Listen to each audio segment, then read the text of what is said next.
रह सकता है और अपने जीवन में इसका आवाज ही बढ़ा दो तुम।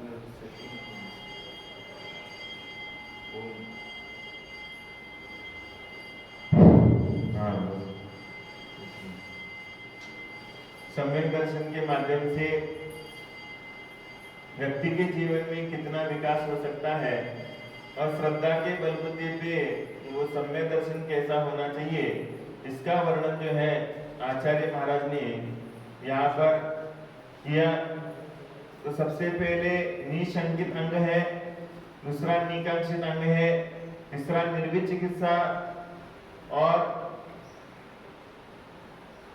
चौथा है अमूढ़ दृष्टि अंग के बारे में अपन ने कल समझा कि अमूढ़ दृष्टि माने क्या है कि ना मूढ़ा इति अमूढ़, माने जो मूर्ख नहीं है या माने जो क्या है गलत श्रद्धा नहीं करता है, उसका नाम क्या है अमूढ़ दृष्टि अंग।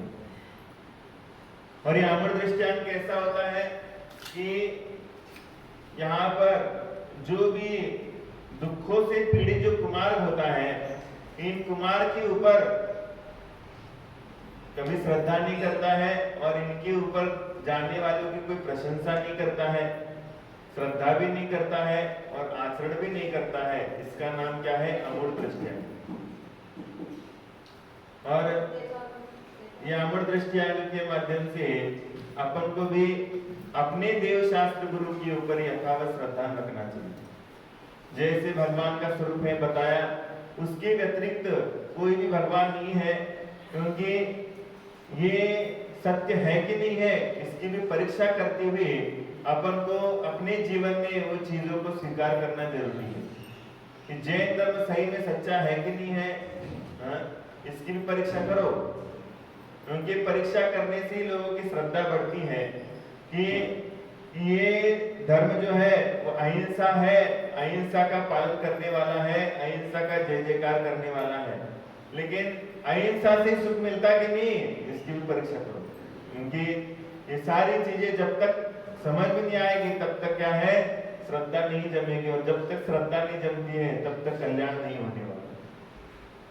और अगर गलत जगह पर श्रद्धान कर लिया तो गलत जगह पर श्रद्धान करने से भी व्यक्ति का जीवन जो है वो भी सुखी नहीं बनता, और जब सुखी नहीं बनता है तो दुखी दुख बना रहता है। क्योंकि संसार में कीमत होती है ज्ञान की, अज्ञान की कोई कीमत नहीं है। जो जीवन में दुखी होता है वो सिर्फ और सिर्फ अपने अज्ञान के कारण दुखी होता है, और जिसके जीवन में ज्ञान है, ज्ञान होने वाला ज्ञान जिसके जीवन में है वो कभी भी दुखी है ही नहीं।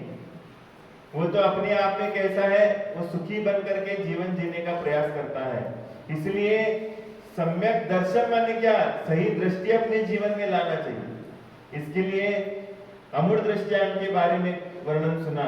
अब यहाँ पर उपगुहन अंग का स्वरूप बताते हैं।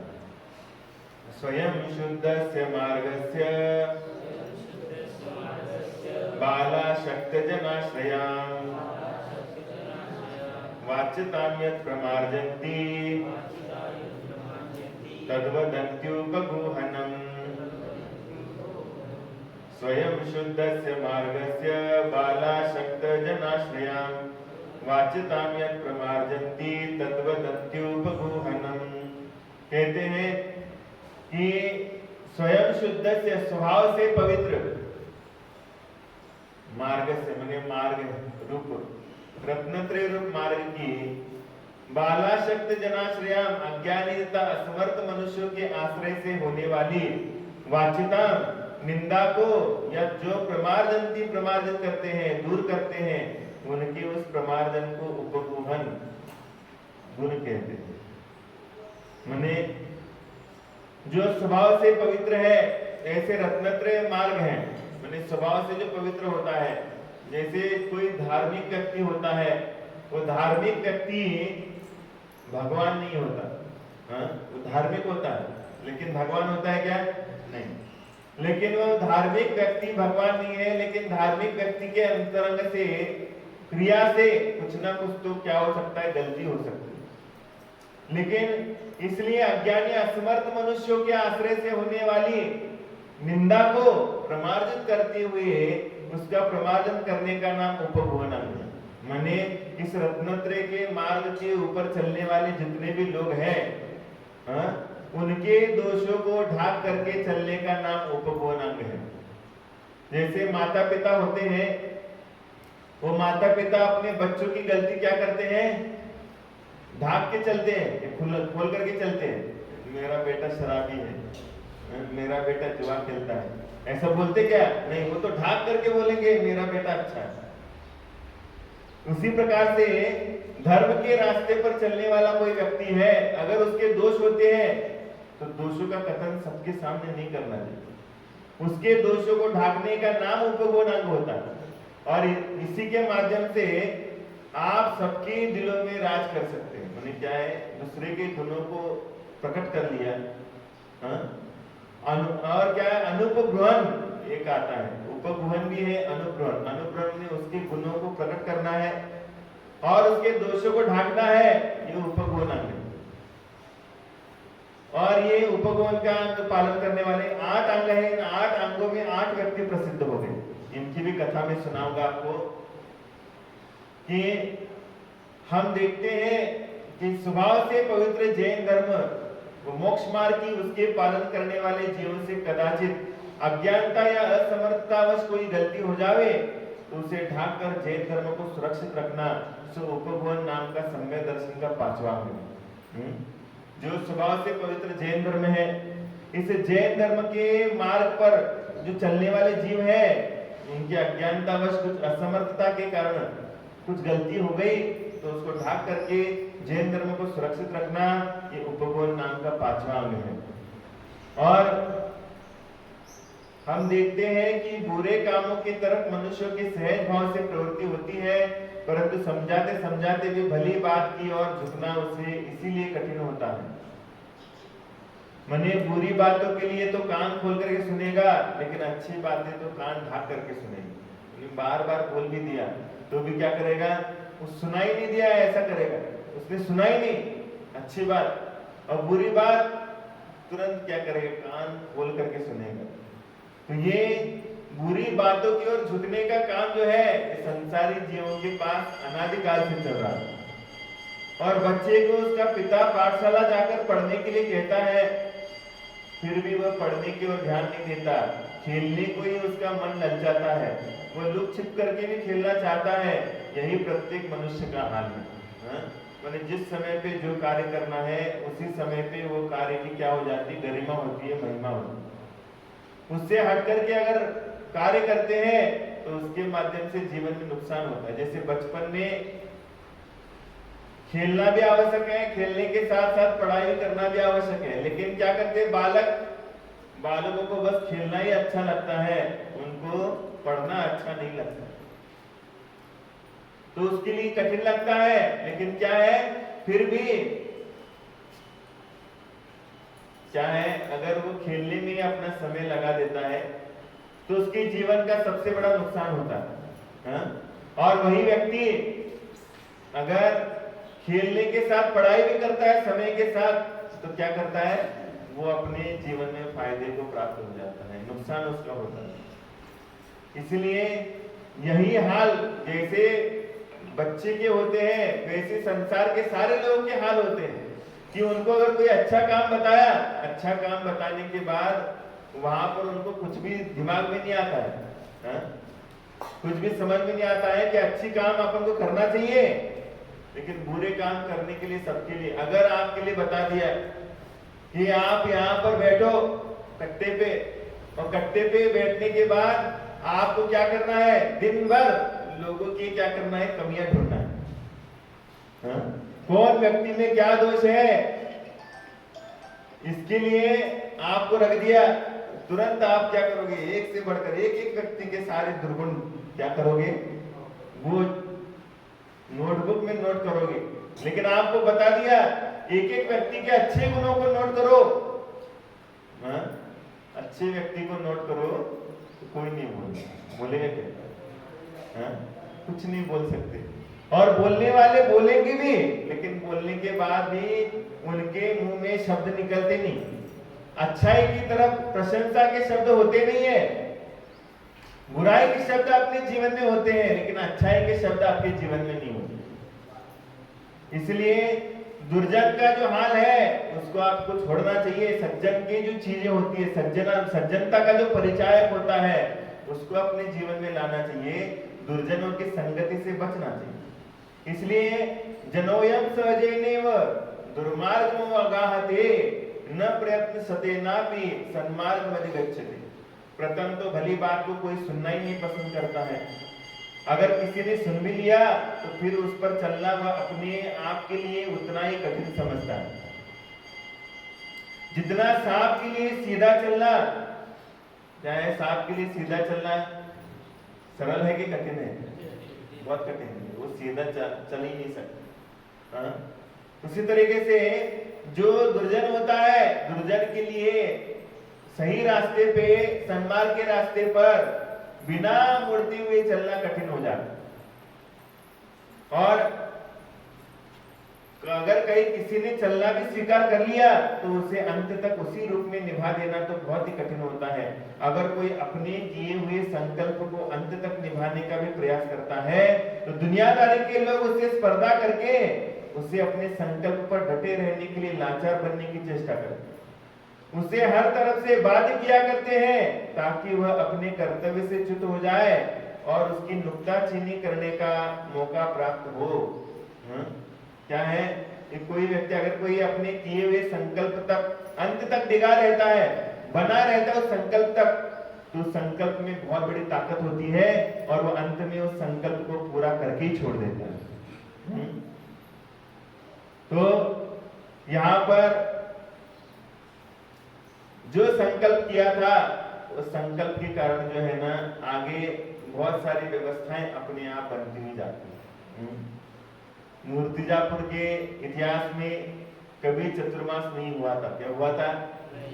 नहीं हुआ था। लेकिन संकल्प तुमने लिया था क्या? संकल्प किसने लिया था? तुम लोग आए थे क्या मेरे पास? महाराज जी आओ चातुर्मास कराते हैं। लेकिन मैंने संकल्प लिया था करूंगा मूर्तिजापुर में चतुर्मास करूंगा, और मूर्तिजापुर का चतुर्मास हुआ। और कल जो है, कल आपके सामने ऐतिहासिक कलश स्थापना की सभी लोग एक दूसरे के लिए ताक रहे थे।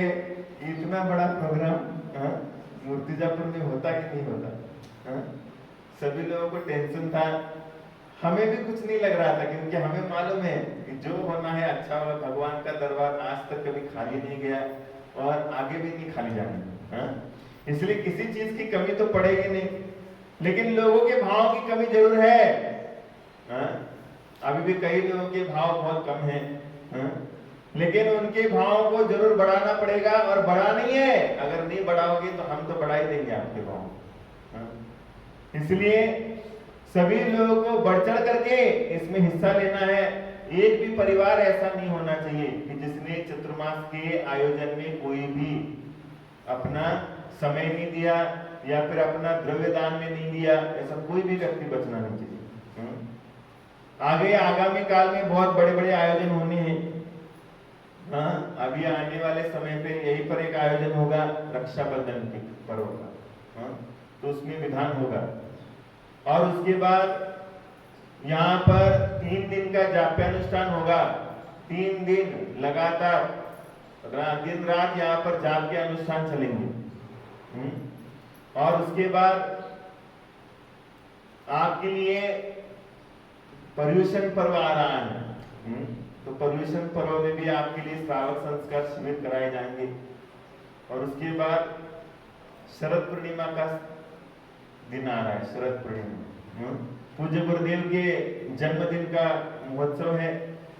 और वो भले ही यहाँ पर नहीं है, लेकिन उनके जन्म लेने से कितने सारे लोगों का कल्याण हुआ। इसलिए ऐसे महापुरुष का जन्मदिन हम मूर्तिजापुर में मनाएंगे।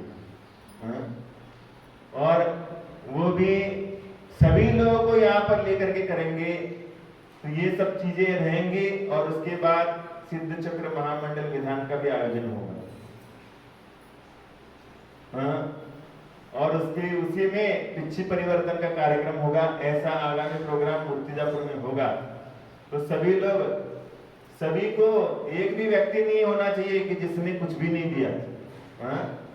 सभी को अपने अपने हैसियत से दान देना चाहिए और बढ़ चढ़ करके दान देना चाहिए। कल हम सोच नहीं रहे थे कि भैया मूर्तिजापुर में कलश जाएगा कि नहीं जाएगा, लेकिन मूर्तिजापुर में इतिहास हो गया कि इतनी बड़ी राशि के साथ ये कलश मूर्तिजापुर में गया।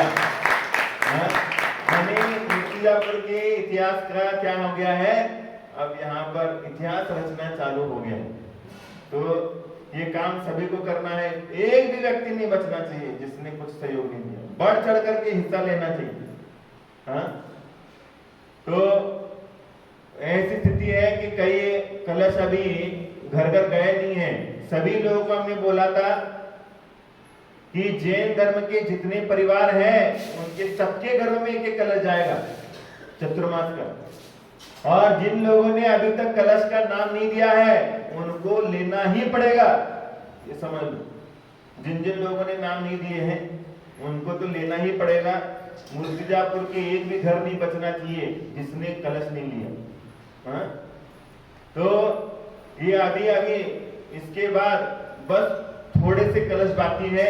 नाम बाहर के बहुत आ रहे हैं लेकिन हमने रोक के रखा, क्योंकि मूर्तिजापुर के लोगों को देना जरूरी है। जहां पर चतुर्मास हो रहा है बाहर के लोगों को क्या देना है? हाँ? तुम्हारे गांव में चतुर्मास हो रहा है तो तुम्ही लोगों को उस चतुर्मास कलश का क्या करना चाहिए? लाभ लेना चाहिए। इसलिए एक भी परिवार अगर मेरे सामने आया कि उसने कलश नहीं लिया है तो फिर मेरे साथ क्या है, उसको बात करनी पड़ेगी। हाँ? कितना भी गरीब क्यों ना हो, लेकिन उस गरीब से गरीब व्यक्ति को भी यहाँ पर दान दे करके उस कलश को लेना ही पड़ता। और जब कलश लोगे, दान देने की भावना तुम्हारे जीवन में आएगी तो दान देने की भावना से तुम्हारा आगामी काल में उद्धार ही उद्धार होने वाला है। और दान देने की भावना नहीं है तो तुम्हारे जीवन में उद्धार नहीं होने वाला। हम गरीब हैं तो हम कलश नहीं ले सकते, ऐसा नहीं। आप गरीब हो लेकिन मन के गरीब हो, तन के गरीब थोड़ी हो। हाँ?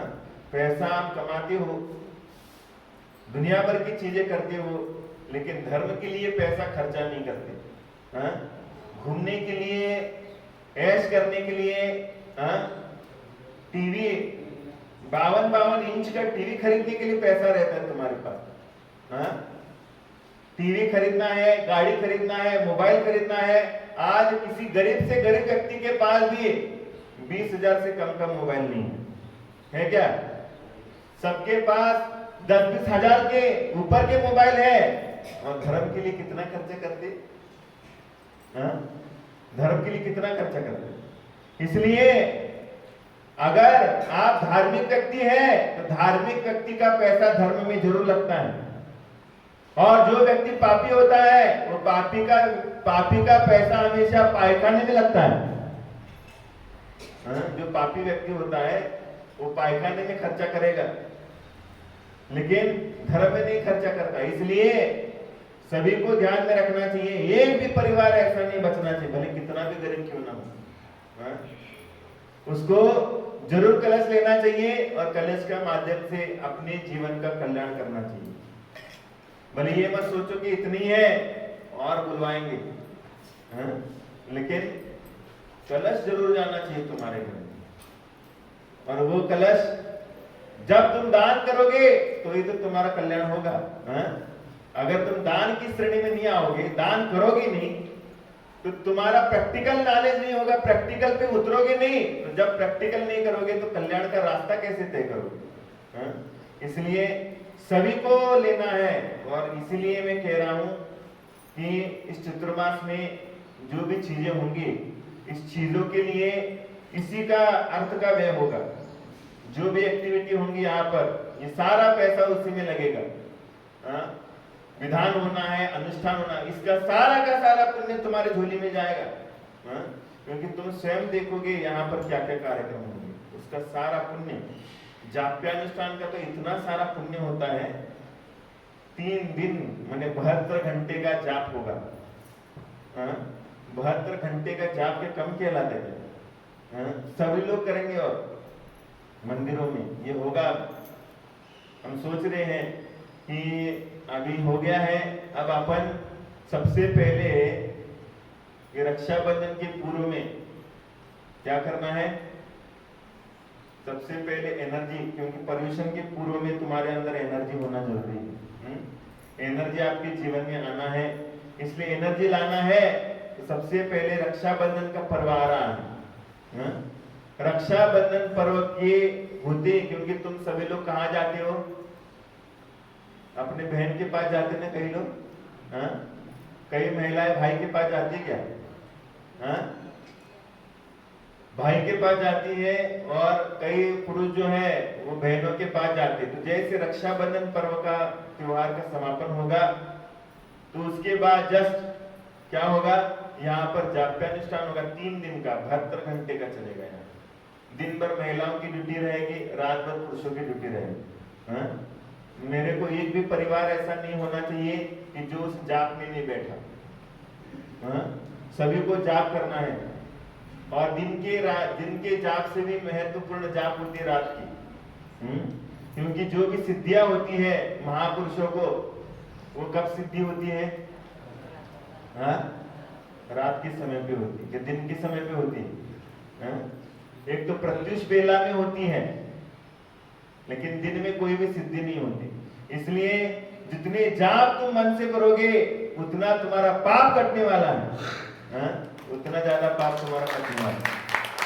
इसलिए जाप की श्रेणी, और पहले तो विधान होगा, विधान के बाद यहाँ पर 3 दिन का 72 घंटे का जाप चलेगा। तो सभी लोगों को अभी से तैयारी करना है। धोती दुपट्टा सबके पास होना चाहिए। हमने बोला था कॉटन की धोती दुपट्टे और कॉटन की साड़ी सभी लोगों के पास होना चाहिए। जिन जिन लोगों ने अभी तक कॉटन की साड़ी नहीं ली है उन लोगों को जरूर लेना चाहिए। और जो ज्यादा ही खिचखिचा रहा है कि भैया मेरे पास पैसा नहीं है, तो मेरे को बताओ, मेरे को बताओ, मैं तुम्हारे लिए व्यवस्था बना दूंगा। अगर तुम्हारे लिए कॉटन की साड़ी खरीदने के लिए पैसा नहीं है तो मेरे को बताओ, मैं तुम्हारी सब व्यवस्था बना दूंगा। लेकिन एक भी व्यक्ति ऐसा नहीं होना चाहिए कि जिस घर में कॉटन की साड़ी नहीं है। अगर कॉटन की साड़ी और कॉटन की धोती नहीं है तो वो जैन ही नहीं है, वो जैन कहलाने के योग्य नहीं है। इसलिए हर घर में कॉटन की साड़ी और कॉटन की धोती होना चाहिए, और 2-2 धोती ले लो। क्योंकि जाप्यानुष्ठान चलेगा, तो जाप्यानुष्ठान में एक भी व्यक्ति पैंट शर्ट पहन करके और बिना सोले की साड़ी पहन करके वहां मंदिर में प्रवेश नहीं करेगा। पहली बात बता रहा हूं। इसलिए और जाप सबको करना है, मैं हाजिरी लगाऊंगा सबकी। इसलिए कोई भी बचना नहीं चाहिए, सभी को बढ़ चढ़ करके हिस्सा लेना है और सोले में आना है, सोला पहन के जाप करना है। ये सब कुछ करना है, तब जाकर के तुम्हारे मन में विशुद्धि बढ़ेगी और तब तुम्हारा कल्याण होगा। इतने जन्म के पाप करे हैं और जाप करने से तुम्हारे क्या हो जाएंगे, थोड़े हल्के हो जाएंगे। कट तो नहीं जाएंगे क्योंकि दीक्षा थोड़ी ले रहे हो। दीक्षा लेने के बाद पूरे मिट जाते, लेकिन अब हल्का तो करना पड़ेगा। इतना सारा बोझ बांध के रखा है, तो इतना सारा बोझ बांध के रखा है, उसको हल्का करने के लिए अब थोड़ा सा पुण्य करना सीखो। और पुण्य करने से ही तुम्हारे जीवन का क्या होगा, कल्याण का रास्ता तय होगा। इसी तरीके से पहले तो यहाँ पर उपगुण अंग के बारे में जब बताते हैं तो जो दुर्जन आदमी होता है उसको किसी की गलती ढांकना क्या है, पसंद नहीं आता। वो तो कहता है कि दोषों को उद्घाटन करने से क्या हो जाता है, अच्छा होता है। दोष ढांकने से नहीं होता है, दोषों का उद्घाटन करने से अच्छा होता है। इसलिए दुर्जन क्या करता है, हमेशा दूसरों के दोषों को उद्घाटित करने का प्रयास करता है। लेकिन जो सज्जन होता है वो सज्जन क्या करता है, दूसरे के दोषों को ढांकता है। दूसरे के दोषों को ढांक करके उसके गुणों को प्रकट करता है। तो ये धर्म जो कह रहा है, अगर आप सम्यक दर्शन को प्राप्त करते हो तो सम्यक दर्शन को प्राप्त करने के पूर्व में पहले ये समझो कि मैं दूसरे के दोषों को भूलूंगा नहीं। दूसरे के दोषों को मैं उद्घाटित नहीं करूंगा, क्योंकि दूसरे की अच्छाई को मैं प्रकट करूंगा। अगर दूसरे की अच्छाई को प्रकट करोगे तो क्या होगा, तुम्हारे अंदर धर्म है और अगर तुमने दूसरे के दोषों को प्रकट कर लिया तो समझ लेना तुमसे पापी कोई नहीं, अधर्मी कोई नहीं। इसलिए धर्म ये सिखाता है कि भले कोई भी कितना भी दोष कर ले, लेकिन दोष करने के बावजूद भी उसके दोषों को ढांकना चाहिए और ढांक करके उसके साथ बात करनी चाहिए।